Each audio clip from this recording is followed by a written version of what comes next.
Hello everyone. तो guys आज की इस न्यू वीडियो में हम लोग क्लास 9th एसएसटी के सेकंड चैप्टर को कवर करेंगे जिसका नाम है shaping of the earth surface. इस चैप्टर में हम समझेंगे कि कैसे टेक्टोनिक प्लेट्स मूव करती हैं, नए लैंडफॉर्म्स कैसे बनते हैं और इनके असर से अर्थक्वेक्स और वोल्केनोस कैसे आते हैं। तो चलिए हम लोग अपने अर्थ के अंदर डाइव करते हैं। तो सबसे पहले हम लोग समझेंगे कि आखिर हमारे अर्थ के अंदर होता क्या है। हमारी अर्थ मेनली 3 लेयर से बनी है, क्रस्ट, मेंटल और कोर। सबसे बाहर की लेयर जहां हम और आप रहते हैं उसे क्रस्ट कहते हैं। क्रस्ट के ठीक नीचे मेंटल होता है जो बहुत ज्यादा थिक और हॉट होता है, और सबसे अंदर होता है कोर जो सबसे ज्यादा हॉट और हैवी होता है। अब आपको एक इंटरेस्टिंग फैक्ट बताता हूँ। हमारी क्रस्ट और मेंटल का अपर लेयर मिलकर लिथोस्फीयर बनाते हैं, और ये लिथोस्फीयर एक सिंगल पीस नहीं है बल्कि बड़े बड़े पीसेस में टूटा हुआ है जिन्हें हम टेक्टोनिक प्लेट्स भी कहते हैं। ये सॉलिड आइडिया डब्ल्यू.जे. मॉर्गन ने अपनी थ्योरी ऑफ टेक्टोनिक प्लेट्स में दिया था। पर सोचिए आखिर ये प्लेट्स मूव क्यों करती हैं? दरअसल इन प्लेट्स के ठीक नीचे एक सेमी मोल्टेन लेयर होती है जिसे एस्टेनोस्फीयर कहते हैं। कोर की गर्मी की वजह से मेंटल के अंदर का हॉट मैग्मा ऊपर आता है और कोल्ड मैग्मा नीचे चला जाता है। इस लगातार मूवमेंट से कन्वेक्शन करंट्स बनती हैं जो इन टेक्टोनिक प्लेट्स को पुश और पुल करती हैं, जिसकी वजह से ये मूव करते हैं। जब ये प्लेट्स आपस में टकराती हैं तो 3 तरह के बाउंड्रीज फॉर्म होती हैं। First is convergent boundary. जब 2 प्लेट्स एक दूसरे से कोलाइड होती हैं तो इनके टकराने से हिमालय जैसे फोल्ड माउंटेन्स बनते हैं। Second is divergent boundary. जब प्लेट्स एक दूसरे से दूर जाती हैं तो नीचे से मैग्मा ऊपर आकर नई क्रस्ट बनाता है, for example mid ocean ridges. फिर थर्ड है ट्रांसफॉर्म बाउंड्री। जब प्लेट्स आपस में ना कोलाइड करें और ना ही दूर जाएं, बल्कि एक दूसरे से रब होकर आगे पीछे स्लाइड करते हैं, तो इन मूवमेंट्स की वजह से डेंजरस अर्थक्वेक्स आते हैं, फॉर एग्जाम्पल अमेरिका का सैन एंड्रियास फॉल्ट। अब क्योंकि ये प्लेट्स लगातार मूव कर रहे हैं, दुनिया के ज्यादातर अर्थक्वेक्स और वोल्केनोज इन्हीं प्लेट बाउंड्रीज पर आते हैं, खासकर पैसिफिक ओशन के आसपास जिसे रिंग्स ऑफ फायर कहा जाता है। हमारे इंडिया में भी अर्थक्वेक्स का बड़ा खतरा होता है। इंडिया जैसी डेंसली पॉपुलेटेड कंट्री में ये भारी नुकसान कर सकते हैं, जैसे 2001 में गुजरात में हुआ था जहां बहुत सारे लोगों की जान चली गई थी। अब हम लोग थोड़ी हिस्ट्री की बात करेंगे। पुराने जमाने में या अभी भी इंडिया में अर्थक्वेक्स को भूकंप कहा जाता है। एंशिएंट स्कॉलर वारा मिहिरा ने अपनी बुक बृहद संहिता में इन्हें 4 नेचुरल फोर्सेस से जोड़ा था, वायु, अग्नि, इंद्र और वरुणा। और क्या आपको पता है अंडमान और निकोबार आइलैंड्स के बरतंग में एक रेयर मड वोल्केनो है।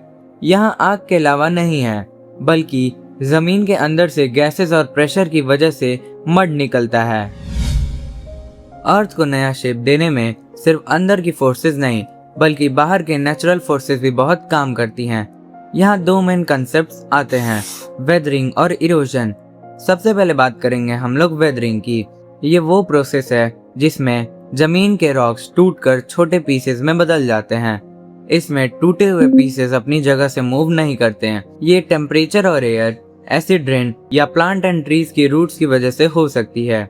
फिर हम लोग बात करेंगे इरोजन की। वेदरिंग के बाद जब ये टूटी हुई सॉइल और रॉक हवा, पानी या बर्फ के जरिए बहाकर दूसरी जगह ले जाए जाते हैं तो उसे हम इरोजन कहते हैं, यानी इरोजन में मूवमेंट जरूरी है। अब गाइस, अर्थ के सरफेस को शेप देने का काम सिर्फ अर्थक्वेक्स और वोल्केनोज नहीं करते। जो फोर्सेस ब्रोकन रॉक्स, सॉइल और सेडिमेंट्स को मूव करके लैंड को स्लोली कट, स्मूथ और रिशेप करती हैं, उन्हें हम एजेंट्स ऑफ ग्रेडेशन कहते हैं। सिंपल वर्ड्स में ये नेचर के टूल्स हैं जो लैंड को कंटिन्यूअसली चेंज करते रहते हैं। चलिए सबसे पहले बात करते हैं हम लोग रनिंग वाटर यानी रिवर्स की। रिवर का काम उसके कोर्सेज के अकॉर्डिंग चेंज होते रहता है। सबसे पहले बात करें हम लोग अपर कोर्सेज की। जब रिवर्स माउंटेन में होती है तब स्लोप स्टीप होता है, इसीलिए वाटर बहुत फास्ट फ्लो करता है। इस स्पीड की वजह से रिवर्स रॉक्स को कट करती हैं, वैलीज बनाती हैं और कई जगह वाटरफॉल्स क्रिएट करती हैं। फिर हम लोग बात करेंगे मिडिल कोर्सेज की। अब जैसे ही रिवर्स प्लेन में एंटर करती है उसकी स्पीड और स्लो हो जाती है।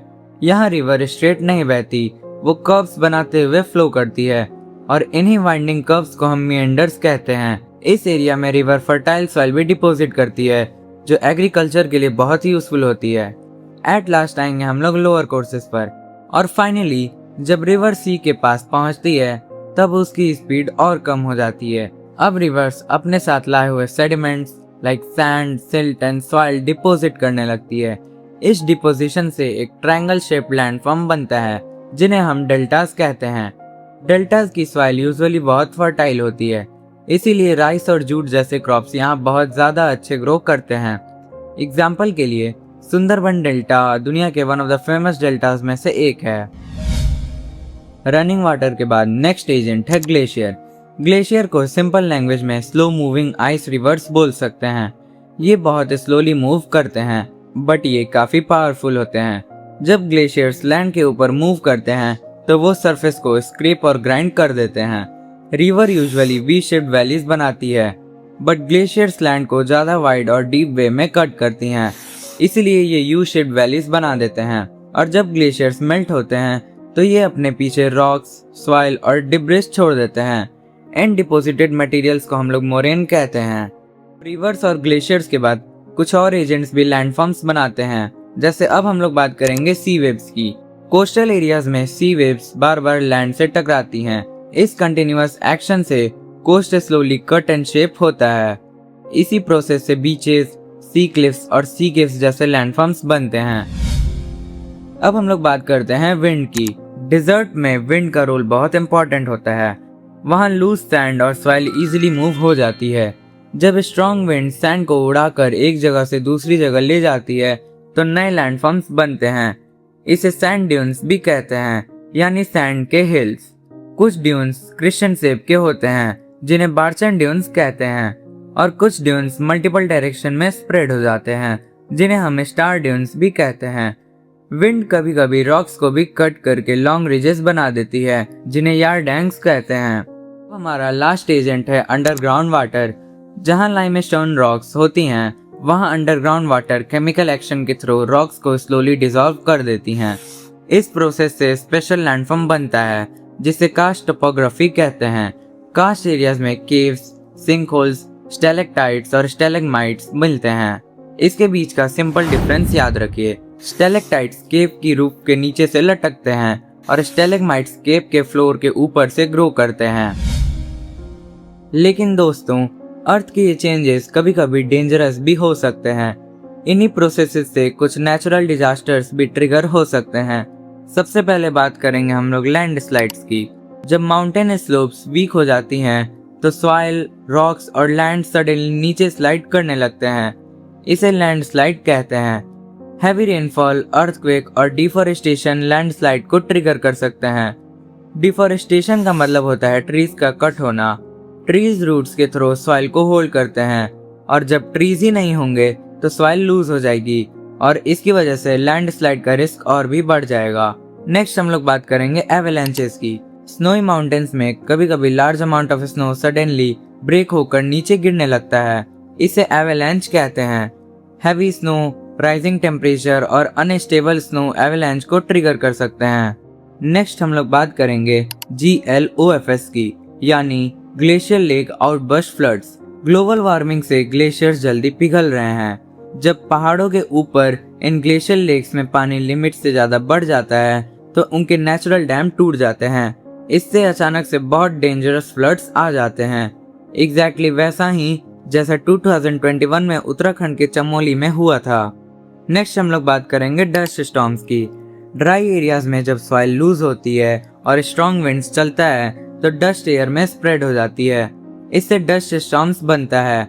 Drought, lack of trees and loose soil dust storm को और डेंजरस बना सकते हैं। सो गाइज, ये था हमारा पूरा चैप्टर। अगर आपको ये चैप्टर पसंद आ गया होगा तो आप हमारे वीडियो को लाइक कर सकते हैं और आप हमारे चैनल से भी जुड़ सकते हैं, क्योंकि हम लोग हर वीक न्यू वीडियो अपलोड करते हैं। साथ ही में आप हमारे इंस्टा और थ्रेड से भी जुड़ सकते हैं, क्योंकि मैं वहाँ अपने पर्सनल थॉट्स और इंटरैक्टिव पोस्ट शेयर करता हूँ। और अगर आपको कोई क्वेरी है तो आप कमेंट सेक्शन में पूछ सकते हैं। तब तक मिलते हैं नेक्स्ट वीडियो में। Keep animating your brain.